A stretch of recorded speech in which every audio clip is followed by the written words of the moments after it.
The human librarian was ordered to read forbidden love letters to an orc queen. The storm hit the mountain fortress just after midnight, rattling iron chains, torch brackets, and the high black windows of the royal archive.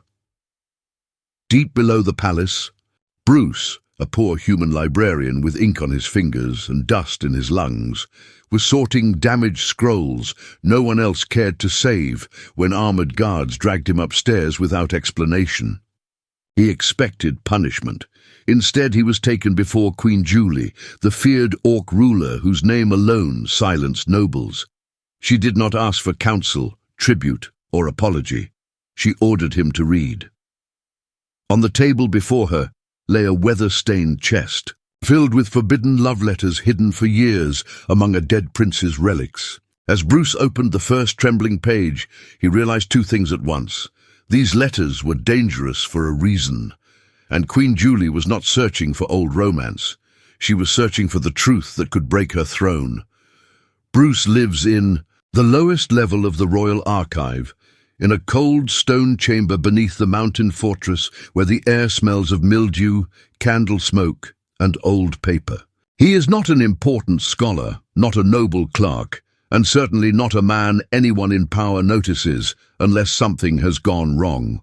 He repairs torn manuscripts, copies fading records, and catalogues forgotten scrolls in silence. As a human in an orc kingdom, he survives by being useful, careful, and invisible.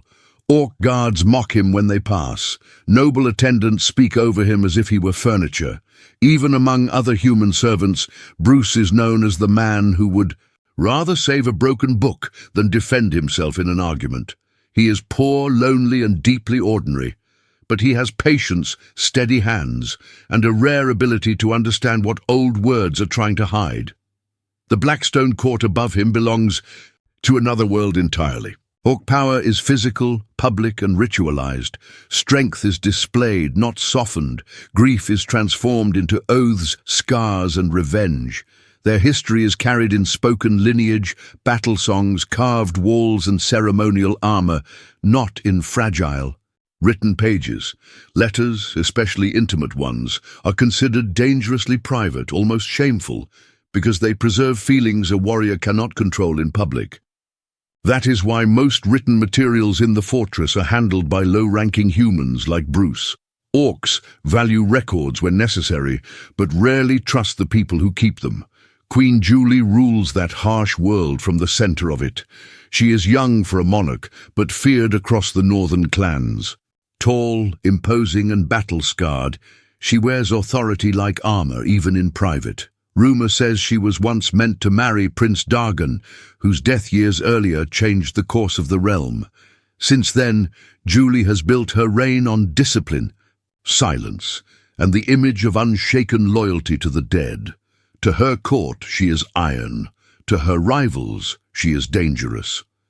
To herself, though no one knows it yet, she is a woman living inside a story she never had the chance to question. One storm-filled night, Bruce is dragged from the archive without warning and taken through torchlit corridors into Julie's private chamber. There, he finds a heavy chest on the table between them, its iron corners dented by age and travel. It was recovered from a collapsed shrine, once tied to Prince Dargan's household. Inside are bundles of old letters bound in red cord, hidden among relics no servant dared open. Julie explains only what she must. The letters are written partly in an older script and partly in a trade tongue most palace readers would misinterpret. Bruce is to read them aloud. Only him. No one else must hear them. If a single word leaves his mouth outside this room, he will disappear. When Bruce opens the first letter, he expects military secrets or political messages. Instead, he finds tenderness, longing, private promises. The words are intimate in a way that feels almost forbidden to speak aloud. They seem to have been written by a man deeply in love, but something feels wrong even in the first pages. The tone shifts too sharply between letters. Certain phrases do not match the education Prince Dargan was known to have. Some seals look authentic, others slightly altered. Bruce senses almost immediately that this chest contains not one clean story but a tangled one. Julie needs more than a reader. She needs someone who can notice what others miss. Bruce realizes with growing unease that the Queen is not merely revisiting old grief.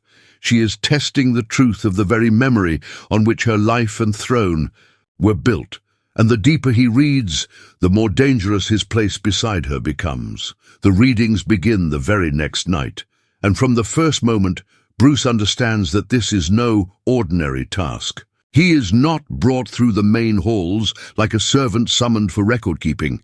Instead, guards lead him through narrow passageways behind the fortress walls, through hidden stairs and torchlit servant corridors where even whispers seem dangerous. By the time he enters Queen Julie's private chamber, the palace above is already asleep, and the silence between them feels heavier than armor. Julie does not waste words. She orders him to sit, open the next bundle, and read. At first, every session is cold and rigid. Bruce keeps his eyes on the page. Julie remains seated in shadow near the fire, one elbow resting on the carved arm of her chair, her expression unreadable. The letters are tender in ways that feel almost painful to speak aloud. They describe stolen moments, unfinished promises, and a love forced to survive in secrecy. Some lines are so soft they do not sound like the voice of a prince raised among warriors at all. Bruce reads carefully, never adding emotion, yet the emotion is there anyway, filling the room with every sentence. As the nights continue, Julie begins to react in small ways she cannot fully hide. Her jaw tightens when a phrase echoes something she once believed. Her fingers curl against the chair when a promise sounds too familiar. Twice, she orders Bruce to read the same line again, then a third time, as if she is not listening for memory, but for flaw.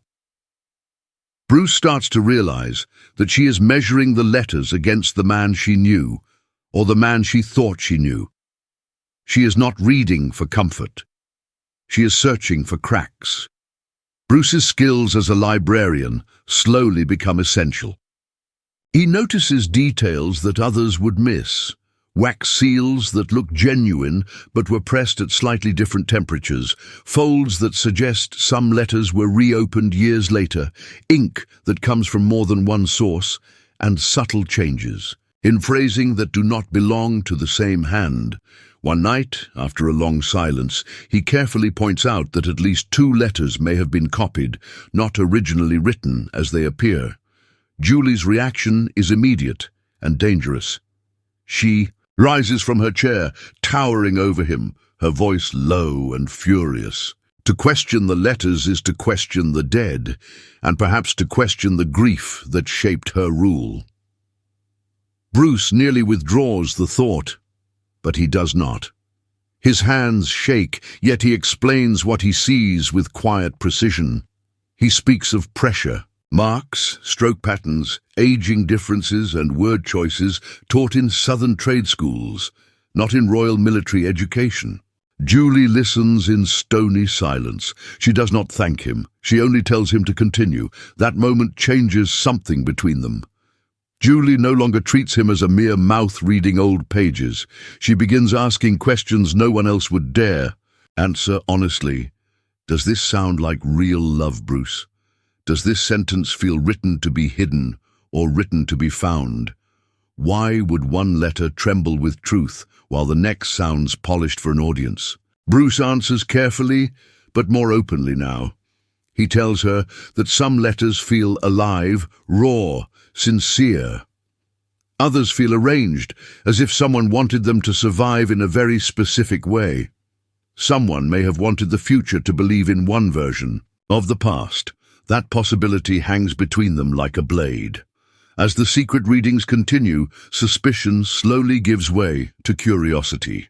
Julie begins asking Bruce about human books, about why humans trust paper with feelings they would never speak aloud. Bruce explains that humans write because some truths cannot survive public life unless they are hidden first. Orcs carve memory into stone and scars. Humans fold it into pages and keep it close to the chest. For the first time, Julie does not look at him like something lesser. She looks at him like he comes from a world she has never understood. The turning point comes late one night, when Bruce studies the shape of several lines more closely and notices something hidden in plain sight. The first letters of each line, taken together, form a name, not Julie. Saying it aloud feels almost like treason. The name is Selka, the Queen's closest advisor. The moment Bruce speaks Selka's name, the room changes. Queen Julie does not move at first. She simply stares at the page in his hands, as though the letters themselves have betrayed her. The fire snaps softly beside them, and for one long breath Bruce wonders if he has gone too far, if this will be the end of his strange, dangerous place in her chambers. Selka is not just any court figure. She is Julie's closest advisor, the woman who has stood at her side through mourning rites, clan negotiations, and years of political pressure. To find her name hidden inside a supposed love letter tied to the dead prince is not a small irregularity. It is the kind of truth that can split a throne. Julie's first instinct is anger.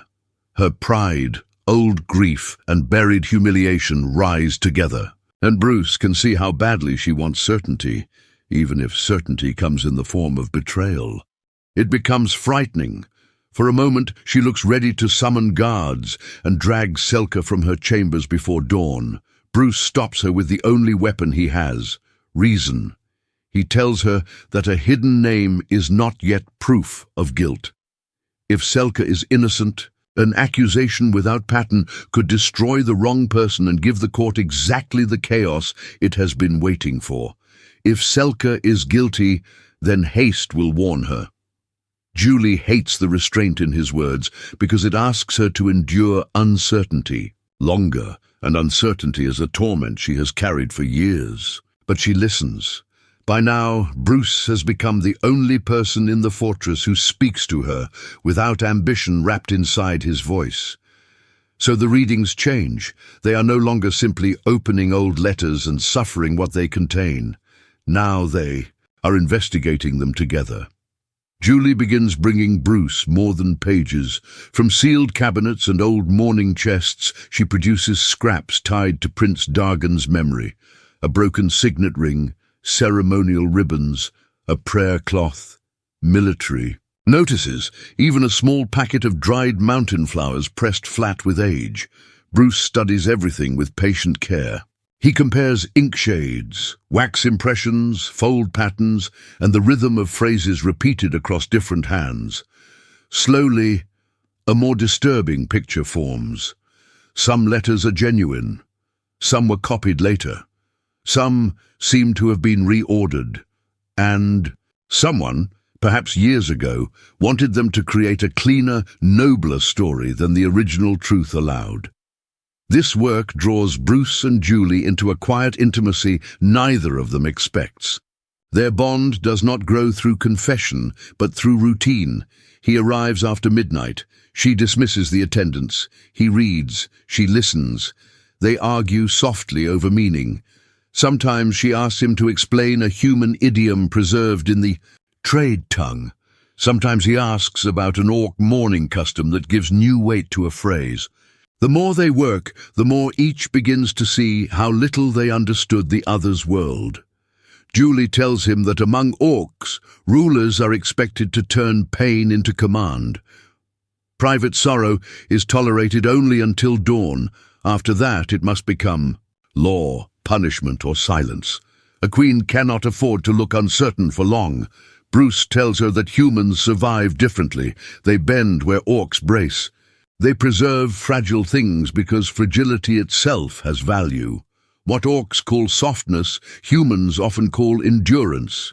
For the first time in years, Julie speaks not as a monarch performing strength, but as a woman exhausted by it. One night, as she reaches for a page, her sleeve shifts and Bruce notices dark bruising along her upper arm and ribs. Not fresh battle wounds, training bruises. She catches his glance immediately and pulls the fabric back into place, cold anger flashing across her face. Later, Bruce, pieces together the truth from overheard fragments in the archive halls. Julie has been forcing herself through brutal ritual combat practices to silence rival nobles who whisper that grief has weakened her. Even alone, she is not allowed to be soft. The danger around Bruce grows too. Servants notice that archival boxes are missing at odd hours. A guard captain begins watching him too closely. Selka herself starts asking careful questions about old records tied to Prince Dargan's estate. Bruce feels his low human status like a blade at the back of his neck. In this court, if someone must be blamed, he will be the easiest one to crush.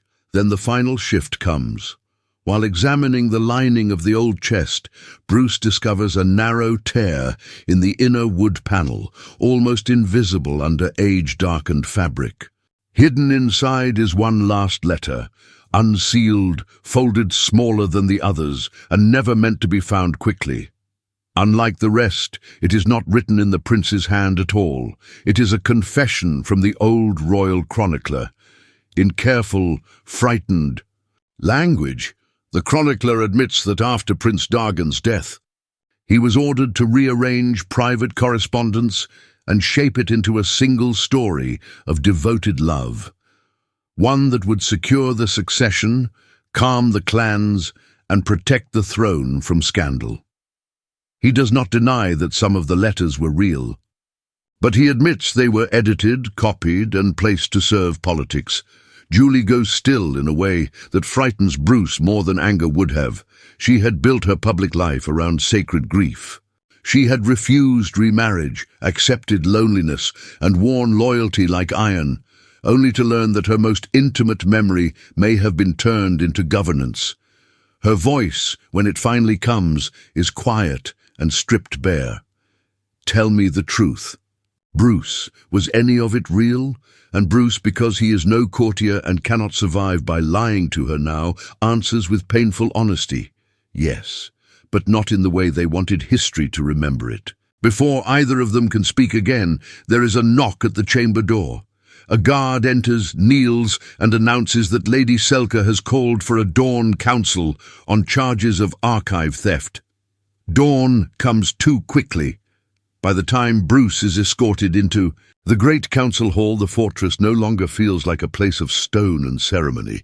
It feels like a trap that has finally decided to close. Orc nobles in dark armor line the chamber in two half-circles beneath hanging clan banners, their heavy bodies still and watchful, their faces unreadable except for the hunger of court politics.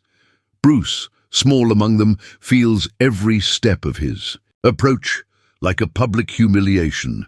He is only a human librarian, ink-stained, soft-handed, easy to blame. At the far end of the hall sits Queen Julie on the black throne of Blackstone, rigid as carved iron. If Bruce did not know her nights, her silences, and the wounds beneath her composure, he would think her made of nothing human at all. Selka stands below the throne, calm and regal, in mourning red and dark bronze. She does not look like a guilty woman. She looks like someone who has prepared for this moment. She speaks first. With elegant restraint, Selka tells the council that sacred materials tied to the late Prince Dargan's memory have been removed from sealed custody without proper witness. She does not name Bruce immediately, which makes her accusation more dangerous, not less. She speaks of tampered relics, violated mourning customs, and the danger of allowing private grief to be rewritten by unranked hands. Her voice is smooth, respectful, even sorrowful, but every word tightens the rope. By the time she gestures toward Bruce, the court is already ready to believe the worst of him. Bruce glances toward Julie, desperate for some sign, but her face remains unreadable. Then, to his shock, Julie does not defend him. Instead, she declares that the matter will be heard fully before the council. For one terrifying instant, Bruce feels abandoned. He wonders if he misunderstood everything between them. If all those late-night readings, those moments of honesty, those fragile pieces of trust, were only temporary needs in the dark. In daylight, before rank and witnesses, perhaps he is still only what the court sees, a disposable human. Selka presses the advantage. She suggests that grief makes rulers vulnerable, that those beneath them may exploit sentiment to gain notice or influence. She never raises her voice, she never insults Julie directly.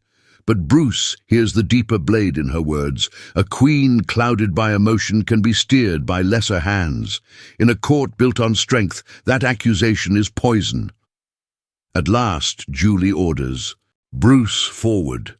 His knees feel weak beneath him as he steps into the open center of the hall. Every eye follows him, some with contempt, some with amusement, a few with curiosity. Bruce knows he cannot outshout warriors or outmaneuver nobles. The only thing he has is truth, and even truth may not be enough here, so he speaks as a librarian, carefully, clearly, without drama.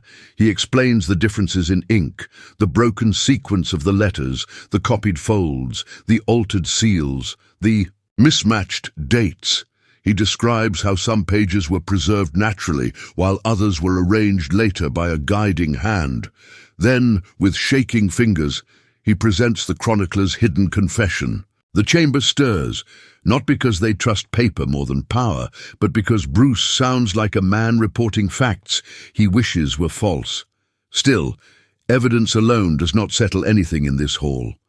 An elder captain rises and invokes an old orc. Custom, when memory itself is under dispute, written proof is not enough.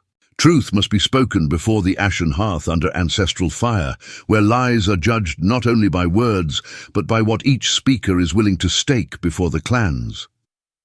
Selka accepts at once. All eyes turn to Julie. If she refuses, she looks afraid. If she accepts, then private grief becomes public blood. Julie rises from the throne, and in the silence that follows, Bruce realizes the war over old letters is about to become something much larger. The ashen hearth is prepared before noon.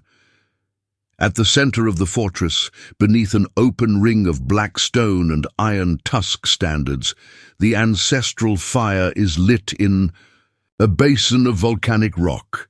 Around it gather clan elders, captains, palace officials, and chosen witnesses, their armor catching hard daylight like pieces of judgment. This is not merely ceremony. In orc custom, when truth has been buried beneath rank, grief, or political convenience, it must be dragged into flame and spoken where every word carries consequence. What is declared here cannot easily be folded back into silence. Bruce has never stood in such a place before. The heat of the fire strikes his face, but the greater pressure comes from the weight of a culture that does not trust men like him to hold anything sacred. Beside the fire stands Selka, poised and grave. Across from her stands Queen Julie, tall and motionless, her dark ceremonial armor clasped high at the throat, her scarred hands empty. She doesn't look toward Bruce, but he feels the tension in her silence. What happens here will either strip her reign bare or rebuild it on something harsher and truer. Selka speaks first. She steps to the fire and swears by ancestral steel that she did not steal the letters, did not forge the queen's sorrow with her own hand, and did not seek the throne. Then, after a pause, timed like the drawing of a blade, she gives the council the wound they came for. Yes, Prince Dargan loved in secret. Yes, some of the letters were real. And no, they were not all meant for Julie. A shudder passes through the gathered clans. Bruce does not need to look at Julie to know the blow has landed. Selka continues, her voice low but carrying. Years ago, before Dargan's death, there had been a hidden bond between them. Impossible, dangerous, politically unspeakable. Their clans could not have joined without tearing open an older feud. The prince had been promised elsewhere. The future of the realm had already been assigned. What existed between them had to remain in shadow or become war. Then Dargan died. After his death, fear overtook the court. Fear of scandal, fear of divided succession, fear that rival clans would shatter the alliance if the prince's secret attachment became known. So the story of his private life was altered. Some letters were preserved, some were copied, some were rearranged. The surviving pieces of his heart were shaped into a nobler, safer legend, devoted love for Julie, the future queen, whose loyalty to the dead would help hold the realm together. But Selka does not fully free herself. She admits she knew. She says she did not give the order, but when the chronicler and senior court hands began reshaping the record, she stayed silent. She let Julie carry a false legacy because exposing the truth would have brought civil bloodshed. She tells the council that silence became her form of treason. The court erupts. Some cry that Selka is a liar trying to share her guilt.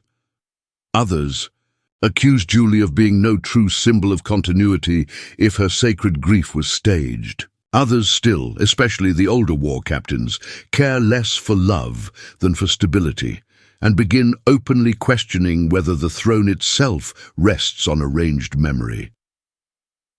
Bruce realizes the truth has not ended the danger. It has only removed the cover from it. Then Julie steps forward. For the first time since dawn, she speaks not as a ruler giving command, but as a woman cutting through the myth that has wrapped around her life. Her voice is steady but not cold. She tells the clans she will not swear to what she no longer knows. She will not call every letter false simply because some were altered, and she will not call every memory true simply because the realm found it useful.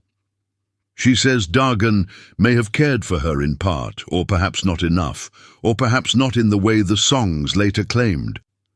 But whatever the exact shape of his heart, the record was manipulated after death, and she was used as the vessel. Of that lie, no one in the ring breathes. To admit such humiliation publicly is almost unthinkable for an orc queen. It is not weakness in the human sense. It is something far more dangerous in her world, the refusal to hide behind sacred performance. Then the last piece falls into Bruce's mind. The chronicler's confession had used a formal phrase, an old Regency phrase he had seen only in state orders issued during succession emergencies, not Selka's phrasing, not a counselor's, not a grieving lover's, a regent's. Bruce's heart pounds. If he speaks now, he widens Julie's humiliation before the entire realm. If he stays silent, Selka will bear the shape of a crime that was larger than her. He looks toward Julie, and though she has not turned, he understands something from the stillness of her posture. Truth must go all the way, or it becomes another curated version. Bruce steps forward and asks leave to speak. The court's contempt turns toward him immediately, but Julie grants it. His voice shakes at first, then steadies as he lays out the final deduction. The language. In the confession points not to Selka as the architect, but to the former Queen Regent, Julie's aunt, who governed during the transition crisis after Dargan's death. The order to reshape the letters did not come from a single jealous heart. It came from the machinery of the throne itself.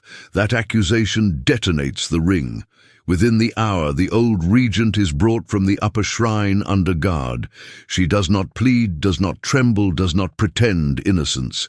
She confesses with a calm that chills even the captains. Yes, she ordered the record shaped. Yes, she chose Julie to carry the legend because Julie had the strength to survive it. Yes, she considered private heartbreak a fair price for public unity. A realm, she says before fire and witnesses, does not live on truth alone. It lives on what people can kneel to. It is the cruelest sentence Julie has ever heard because part of it explains everything. The challenge comes immediately. A rival captain, sensing the throne exposed and wounded, invokes challenge law and claims that a crown built on managed grief cannot stand without fresh proof of strength. The moment is brutal, not because the story turns to rescue, but because Julie must now decide what will define her if myth is stripped away. She accepts.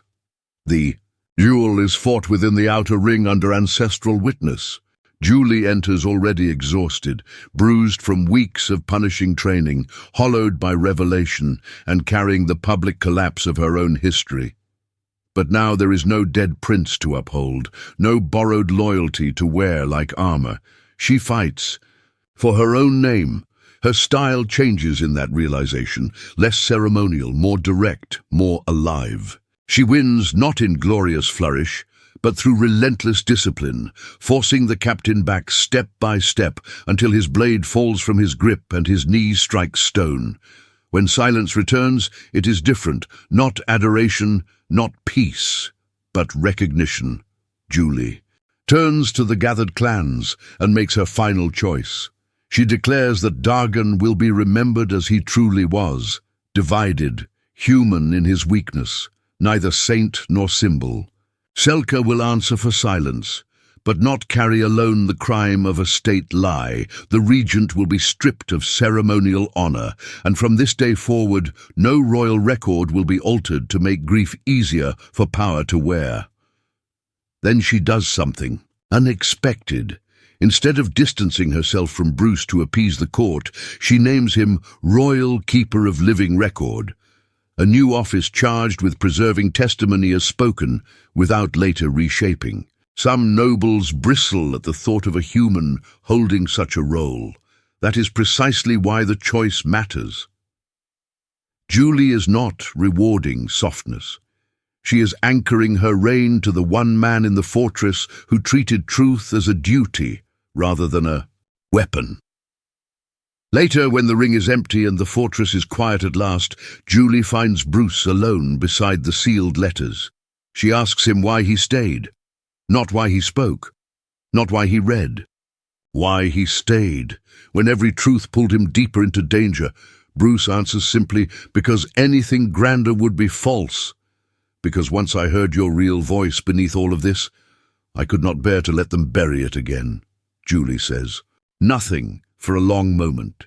Then she places one final letter into his hands, the only one she is certain was truly written to her, untouched by later design. Keep what is true, she tells him, even when it hurts. And for the first time, what stands between them is no longer only grief, duty, or suspicion. It is choice. In the weeks that follow, Blackstone Fortress does not become peaceful. Truth does not heal a kingdom the way a song pretends it can. It unsettles everything first. The court grows sharper, quieter, more careful. Old praises once sung for Prince Dargan are shortened or altered. Carved memorial lines in the lower halls are recut. Sealed mourning records are opened, reviewed, and corrected under armed witness. Some clan elders call Queen Julie reckless for tearing sacred memory apart in public. Others call her stronger now than before because she stood before the ashen hearth with nothing left to hide and did not break. Her rule survives, but it changes. She is no longer protected by a beautiful lie. She must be obeyed for what she is, not for the myth once wrapped around her. That costs her dearly. Several minor nobles withdraw support. 2 marriage offers from powerful clans vanish overnight. Some in the fortress begin calling her the unveiled queen, not always as praise. To many orcs, she has done something nearly unthinkable. She chose a painful truth over a useful legend. Even those who respect her now trust her less easily because she has shown them that even the throne can bleed. Selka is not executed. Julie refuses to make one woman carry the full weight of a lie built by the state itself. Instead, Selka is stripped of court office and sent to oversee a remote border shrine where the dead are remembered without songs of glory. It is punishment, exile, and mercy at once. Before she leaves, she asks for one final private audience. There is no forgiveness between the 2 women, not fully. Too much was taken for that. But there is honesty at last. Selka admits that love turned to fear, and fear turned to silence, and silence became the thing that destroyed them all. Julie does not embrace her. She only says that silence, too, leaves blood on the hands. Bruce's life changes most strangely of all. He is moved from the damp, lower archive into a smaller tower chamber above the record hall, where light reaches the shelves in the morning and mountain wind slips through narrow windows. He is given better clothes, a seal of office, and access to testimonies, royal proceedings, and spoken clan witness. Yet rank does not protect him from resentment. Many orc nobles hate the idea of a human preserving living record. Some guards stop speaking when he enters. Some courtiers look at him as if he is a stain that climbed too high. His new title gives him purpose, but it also marks him as the man who helped unmask the realm. That is the cost of truth for him, and loving Julie costs him even more. Their bond cannot become something simple. She is still Queen Julie, larger than him in body, station, and burden. He is still Bruce, ordinary, human, and fragile in the eyes of her world. They cannot walk openly hand in hand through the fortress and expect peace. Every moment of closeness between them carries political danger. If she raises him too high, the clans will say truth was merely replaced by weakness. If he steps too near her publicly, he becomes a target no office can fully shield. So love does not arrive with triumph. It arrives with choice, restraint, and endurance. They continue meeting in the record tower after dusk, where their story first began, in words. Sometimes Bruce reads aloud from newly restored accounts or old travel journals from human lands Julie has never seen.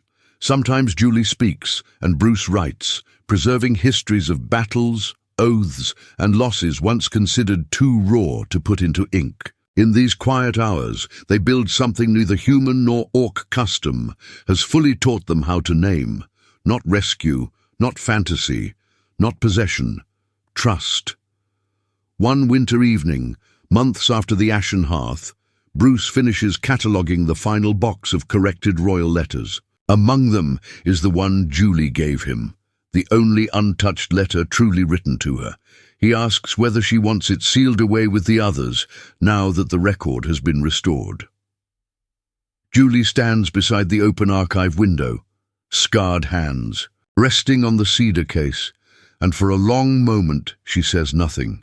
Snow is falling over the black mountains beyond the fortress walls, softening even the harsh towers in silver quiet. "No," she says at last. "That one stays where it can, still be read." Bruce looks up at her then, really looks at her, not the queen the court fears, not the broken woman who once sat in shadow listening to forbidden words, but both at once. Everything false has already been burned away between them. What remains is costly, difficult, and real. He tells her that loving her may never give either of them an easy life. Julie's answer is low, steady, and warmer than any crown has ever made her. "I know, I'm still choosing it." So does he. In the final image, the first light of dawn touches the record tower. On one shelf rests the cedar case of forbidden. Love letters, no longer hidden, no longer rearranged, no longer forced to serve a lie. Beside it hangs a newly carved plaque bearing Julie's decree in both orc runes and human script. Let nothing living be preserved as a lie. And as cold morning gold spills across the pages, Bruce and Julie stand together in silence. Queen and librarian, scar and ink, strength and patience, looking not at the past that nearly destroyed them, but at the truth they chose to keep. That is the final emotional outcome of their story. Not a love that made their lives easier, but a love that made them brave enough to live without lies.